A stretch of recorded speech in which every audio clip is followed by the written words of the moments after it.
Welcome to the Blanchard LeaderChat podcast. Hi, this is Ken Blanchard. We need a new leadership model in business today, one that values both people and results, where leaders see their role as serving instead of being served. In this podcast, my friend and colleague Chad Gordon interviews experts who help us explore different aspects of leadership. I know you'll be encouraged and inspired by what you hear, and you'll walk away with ideas and insights that will help you be the type of leaders others want to follow. Ready to get started? I'll be back at the end of the interview where I'll share what I've learned and how I'll be putting it into action. Now enjoy this installment of the Blanchard LeaderChat podcast.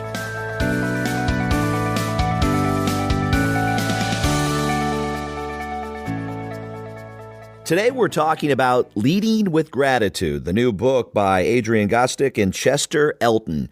Adrian, welcome to the Blanchard LeaderChat podcast. Hey, thanks, Chad. Appreciate you having me. We're so glad to have you here. And you know, we always joke around, and Ken jokes around whenever he talks to big groups. He says, raise your hand if you're just sick and tired of getting too much praise at work.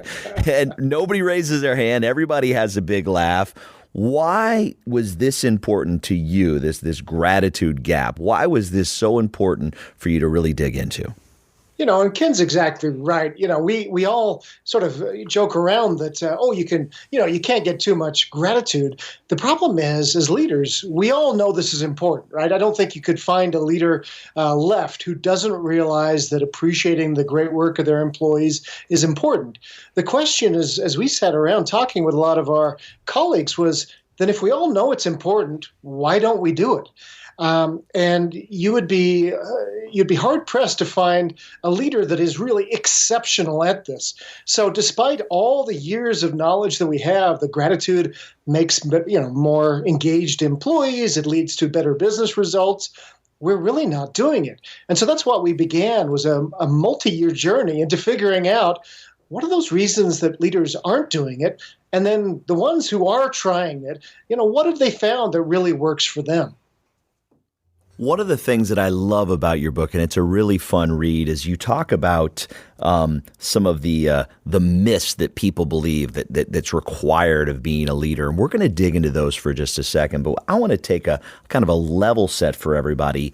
And let's just set the stage. Why do you feel that being better at providing gratitude, giving gratitude, and having that be one of the tools in your toolkit as a leader, why do you think that'll help people in organizations succeed and grow? Well, thankfully, when we wrote Leading with Gratitude, we didn't just rely on our own personal thoughts here. We interviewed dozens of senior leaders of large organizations, everybody from Ken Chenault, who recently retired as CEO of American Express after an amazing run, executive chairman of Best Buy, Hubert Joly, Alan Mulally, who ran Ford Motor Company for many years, one of the most amazing leaders. So we interviewed a lot of these leaders who talked about how they incorporated gratitude into their leadership styles. I love what Ken Chenault talked about. He said, sometimes we get confused with being demanding as not offering gratitude. He says, that's absolutely wrong. He says the great leaders, they're offering gratitude every single day. They keep encouraging people. So we didn't just take our own words. We interviewed a lot of senior leaders and got their thoughts. And we also have a lot of data in this book. Over the last decade, Chester and I, we've interviewed, using research partners, more than 1 million employees in around the world. And what we found is that recognition and engagement are very strongly correlated. Now, when I have a manager who is grateful for my contributions, typically I'm going to be more engaged. I'm going to care more about what that manager wants me to care about, probably customers.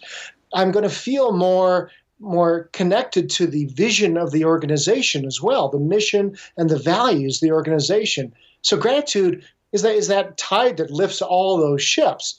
And again, that's why it's so confusing that we're just so bad at it. Yeah. So the business case is there. This is going to help and move the needle. This is going to grow the bottom line. Let's talk. And you know what? I don't want to single anybody out. I'm not going to name them. But if I have a couple former managers in my past, let's talk directly at them, because the number one myth, or at least one of the first ones you list, is fear is the best motivator. Yeah. You say that's BS. It's interesting. I think it'd actually be more fun, Chad, if you did name those managers, but we'll get to them in a minute.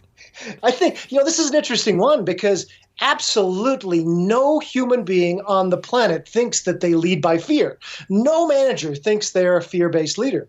And yet, in our research, we found about a third of managers are what they are could be termed fear-based leaders, as we talked with their employees.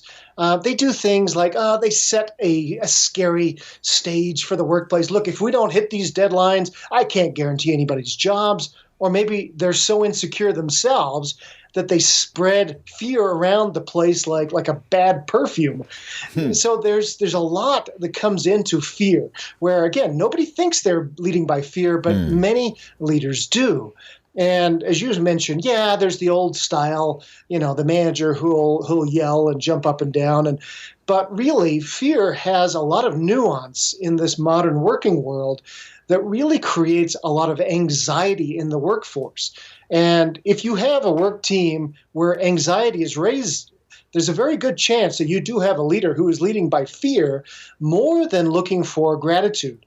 And when we say gratitude, it's a little different than just recognition. So I'll put you on the spot, Chad. If I asked you, what's the difference, do you feel, between sort of maybe recognition, the old school recognition we've always done, and maybe the idea of gratitude? Well, when I think about recognition or gratitude, I think, recognition is like people are aware that things are happening, and you can be called out from that way. Gratitude is just that sense of there's a warmth behind that where they're aware you've done something that may be right, or you're giving it a good effort, but they're also appreciative.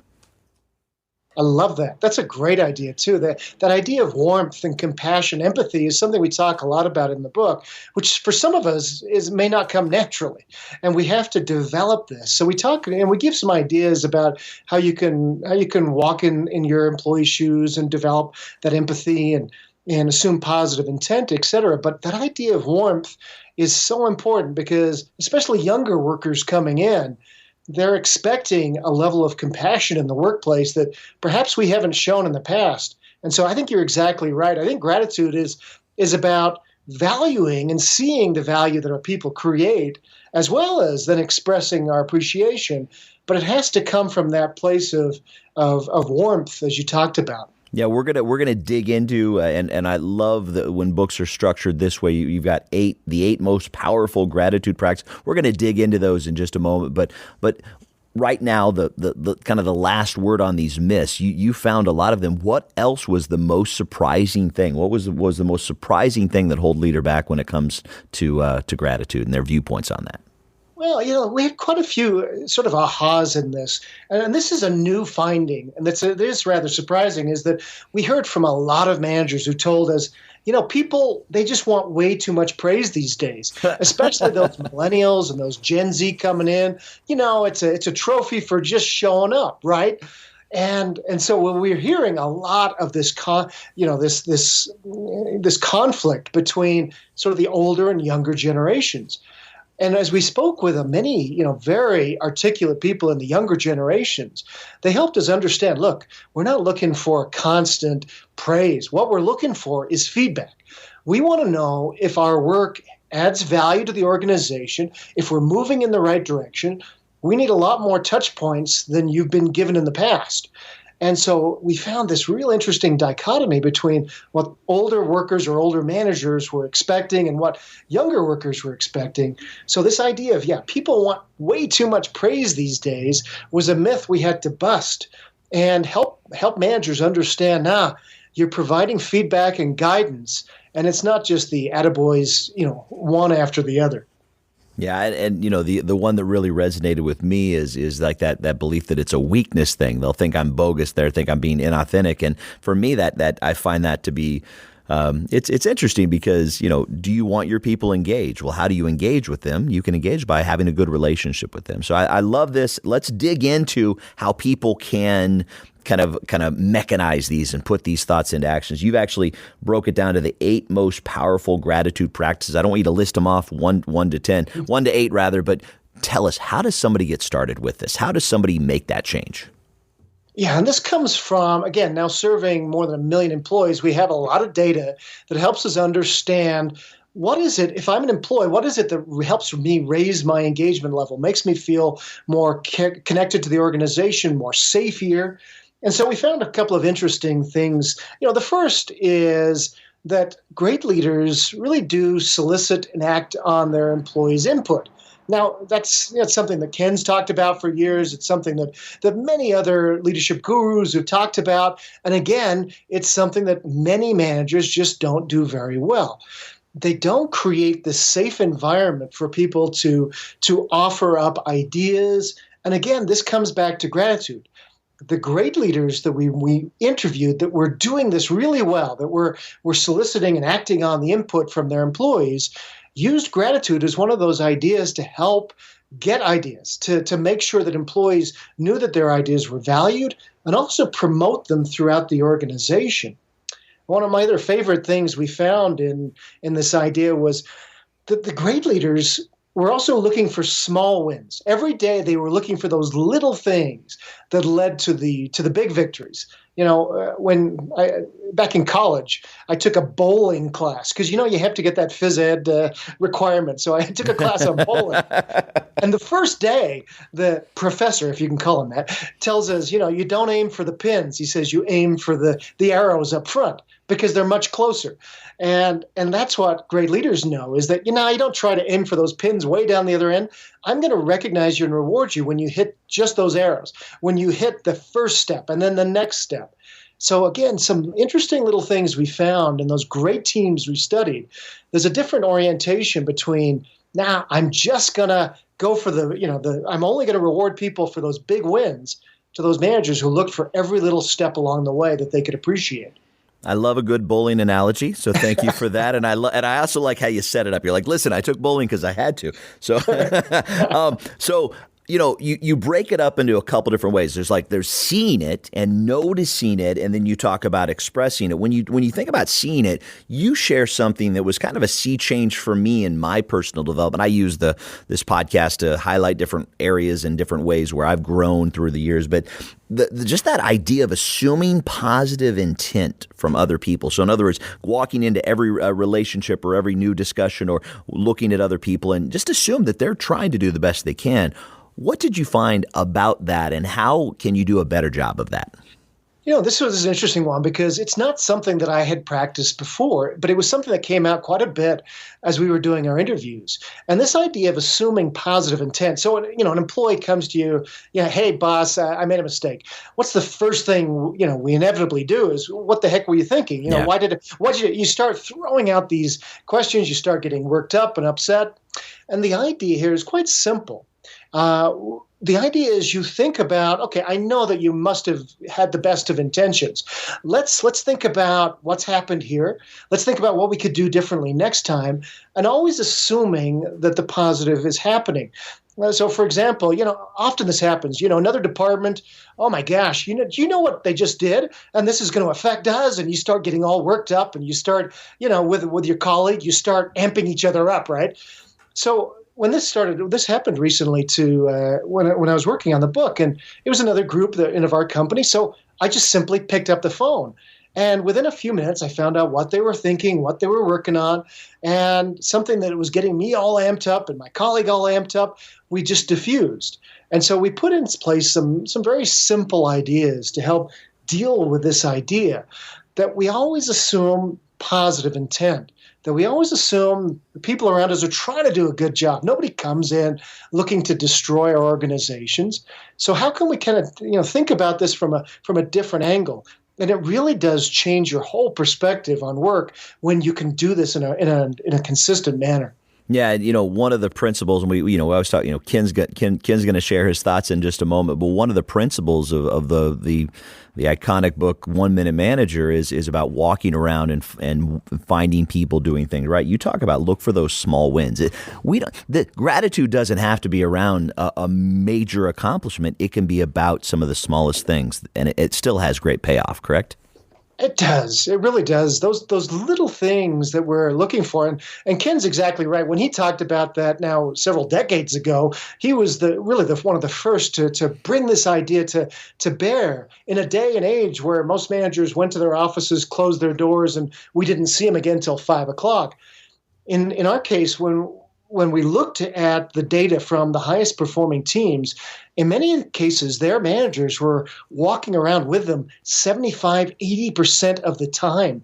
It was remarkable how involved their managers were with them. And even if they were busy, one healthcare organization that's a faith-based healthcare organization does what they call the sacred 60. So 60 minutes every day for every shift, the manager will walk around and there's no phones, there's no computers. His or her job during that time is just to be with their people. Hey, how's things going? Are you finding any obstacles I could help with? Also, what have you been working on that you're proud of recently that I could be grateful to you? It's a time to help remove obstacles, but also to appreciate their people for their work. So absolutely agree with that idea. Well, we're talking with Adrian Gostick, co-author of Leading with Gratitude, 8 Leadership Practices for Extraordinary Business Results. So we're talking about going around, seeing things. Now let's talk about how you're expressing things. So what is one of the things that I'm always focused on as we bring on all these amazing authors like yourself is you have to tailor what you're trying to do and all the different principles. At the end of the day, it's a person that has their own wiring and how they are. How do you tailor to the individual? How do you you can't blanket do the same thing to everybody, different strokes for different folks. How do you determine what different people need? One of the things we found, too, as we were doing this was I was interviewing one manager, and he says, I called myself the Starbucks guy. He says, anybody who did something great in my team, they got the $5 Starbucks card. Right. And he says, they clean out the supply cabinet, boom, $5 Starbucks card. They save a client, boom, $5 Starbucks card. He says, I thought people loved it. He says, so I read one of your books, one of our earlier books on the CARE principle, and he says, I realized that maybe I should be personalizing my recognition. And he says, but I still resisted. So I started asking some of my folks and more, hey, you love the Starbucks cards, right? And he says, I had one woman who works for me who had actually gotten a lot of cards from me. She says, she says, I don't really drink coffee. She says, I give them to my neighbor. And so he says, I've been recognizing her neighbor for her great work. So one of the things we find is that while it's easy for us, it really is not powerful to the people. A little bit of effort goes a long way in understanding what drives people. And again, it can be something that's very creative. I mean, maybe I'm trying to climb the corporate ladder. So for recognition or appreciation for me, might be some time with the senior leadership team, making a proposal. It might be time off to be with my family. It might be, it could be a lot of different things based on what motivates me. And we're all very different, as you mentioned, Chad. Yeah, quick aside on my end, I've been rewarded a few times for doing some extra things in a role where I was getting Nordstrom gift cards, and I told that to people, and they're like, "Oh, that's the mother load," and I'm like, "Yeah, I've got 5 Nordstrom gift cards just sitting in a drawer right now because shopping is not my love language." So anyway, let's move on. Less about me, more about what people can take this into play. So as a leader, every time you take on a new principle, just thinking out loud, sometimes like, well, I've got to schedule some time here and there. You basically say every time is the time to do that. One of the areas you talk about, you say, give it now, give it often, and don't be afraid. So you're saying every time is the time to show gratitude. Yeah, and coming back to one of the fears was, look, I got no time for this. Anytime I go out and do a workshop working with senior leaders, the number one complaint is, look, I know it's important, I just don't have time for this. So what we found is those managers that scored the highest in gratitude in all of our surveys spent on average about an hour a week at this. If you work a 50-hour normal week for a manager, it's about 2% of your time. And yet they had higher employee engagement scores, higher customer satisfaction, lower employee turnover, all those good things we're looking for. And they did it in about an hour a week. So it's not too time consuming. And one of the things we found is, some managers will say, but I'm afraid of creating jealousy on the team. If Sarah gets recognized and Joe doesn't, well, Joe's just going to be upset. Well, again, this was where it comes back to what you just mentioned about you give it often. If you're giving gratitude frequently, then people are going to be less likely to be upset because my turn's coming. I know it will, because I know my manager recognizes now, when he sees or she sees a great behavior, it happens immediately. And we're also recognizing for those values that we believe are important. So it's not just the teacher's pet who's getting all the gratitude. No.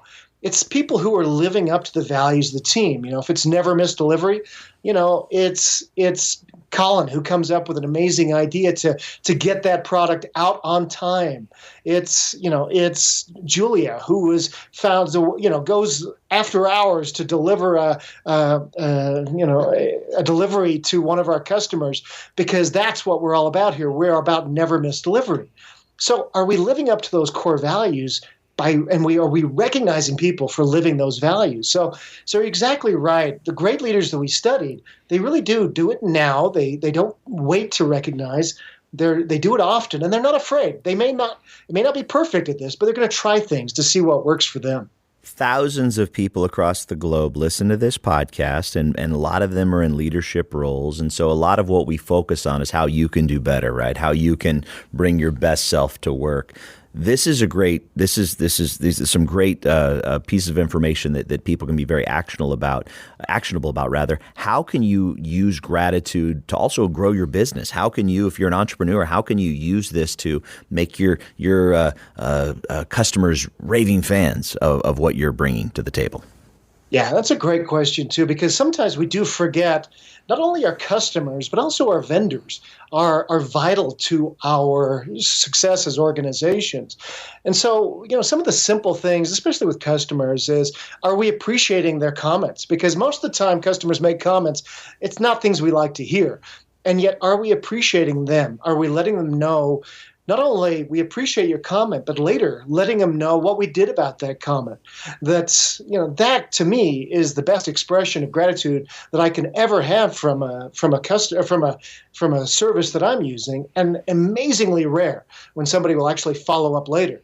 So are we being aware of them? Are we being aware of our vendors and the importance that they provide to us? That sometimes we feel like, it's just the lowest cost provider.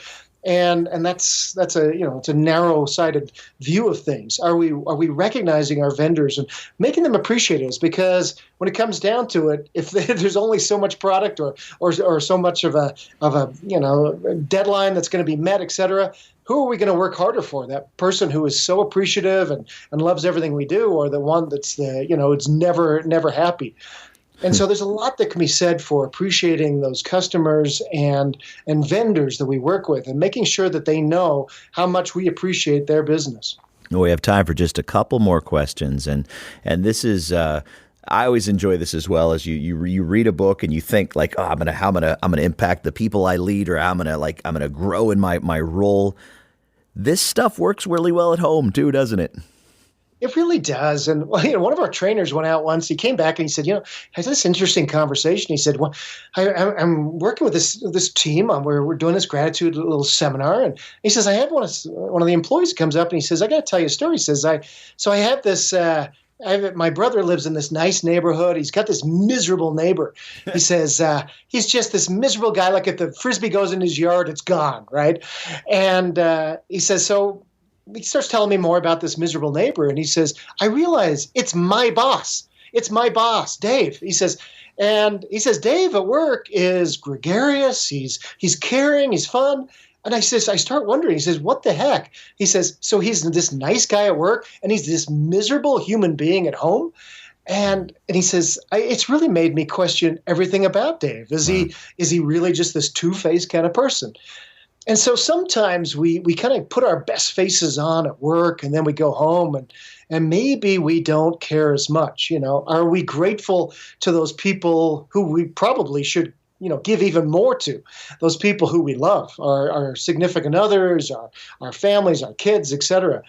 Sometimes we don't have a lot of patience. Sometimes we don't give all that we can. So in the last section of the book is Take It Home, and we interviewed a lot of these leaders about the things that they do that are really fun, that are great little ideas they use to be more grateful in their families. Well, we've got time for just one more question, and I always like to pose this. As you think about all the people that are listening to this podcast, what is the one thing that you want them to take away from this and what we've talked about today? And I think it's what we just mentioned there. This will make your business better. It really will. A lot of times we think we're just too busy to be grateful. One of the things it's really this, as I wrote this book, it really opened my eyes up too and helped me be a better leader, a better human being. And one of the best things is, just as you mentioned, Chad, is that we can take this home as well. That's going to help you start seeing more value around you and the people who create value in your organization. It's going to give you a lot of fun ideas to help recognize and reward those people. But more importantly, I promise, it's going to help you see the value that's being created in your families too. You're going to start having more caring conversations with your partner, your significant other. You're going to start seeing things with your kids and your loved ones that you've never noticed before. So that's what happened to me as I wrote the book, and as I've had people read and give us comments on the early drafts of the book. It's been fun to see how it's changed their lives. Growth at home, growth on the job, new principles and new research around gratitude. We even covered some bowling tips. This was a pretty good episode of the LeaderChat podcast. Adrian, if people want to dig a little bit deeper into you, into your research, where would you send them? Well, come to thecultureworks.com. That's thecultureworks.com. And you'll find a little bit more about us and our work. And of course, we'd love you to pick up a copy of Leading with Gratitude. And first off, thanks so much, Chad. And of course to Ken for all your work. And we stand on the shoulders of Ken and so many others who have come before us, and hopefully we're adding a little bit here to the thought leadership that's out there on this important subject. I love it. Thank you so much for being a part of the LeaderChat podcast today. Thanks, Chad. And thank you for joining us for today's podcast. If you enjoyed this interview and like to learn more and also help us grow the audience, please subscribe to the LeaderChat podcast on iTunes, Stitcher, or Google Play, or wherever you're listening. And please share this with your friends. The best way you can help us grow, though, is feedback. As Ken Blanchard says, feedback is the breakfast of champions. So please write us a review if you haven't already. And by the way, this podcast is sponsored by the Ken Blanchard Companies. If you'd like to learn more, there's even a lot of free resources to better yourself and your organization. Go to kenblanchard.com. You'll find all kinds of free tools and materials to help you and others grow. Thanks again to our guests for joining us today. For now, I have the pleasure of turning it over to Ken Blanchard for his thoughts on what we discussed. Here it is, your final minute with Ken Blanchard.